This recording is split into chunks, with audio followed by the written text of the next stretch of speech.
God have mercy upon us. Subiri. Ngoja kwanza. Wewe yule si mke wako yule shemeji? Si mke wangu, kwani kuna tatizo? Wewe angalia. Anacheka. Anacheka wapi? Hapo ni dukani. Sasa dukani vipi? Wewe dukani mtu anakujaja na anacheka alafu na mtu anayeuza ni wa kiume. Na wewe unaona hili swala la kawaida mtu kumwangalia kabisa mkeo anacheka na mtu ambaye wa dukani. Kwa dukani wasicheke.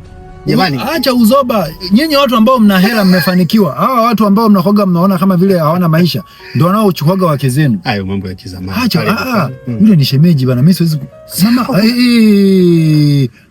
Kianani hapana. Mimi anamshika. Mimi siwezi kuvumilia swala hivi. Anamshika angalia. Kweli? Blaza.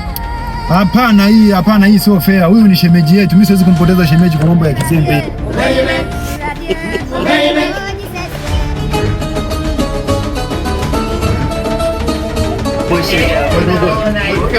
Shenzi kabisa. Yaani biashara unazofanya na wake za watu. Mke wangu, mnashikana kabisa.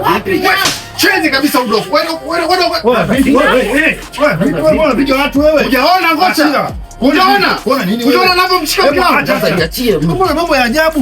Mbona sikuelewi shemeji vipi? Mimi nimesha kuja kumuelewa. Vipi nini shida? Kweli kabisa unakuja unapiga. Unasema nini shida?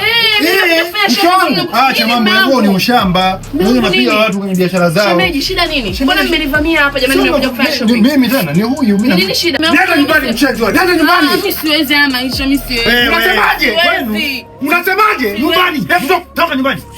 Tena nenda kwa mume wako. Mimi siwezi kubadilisha shemeji. Au si?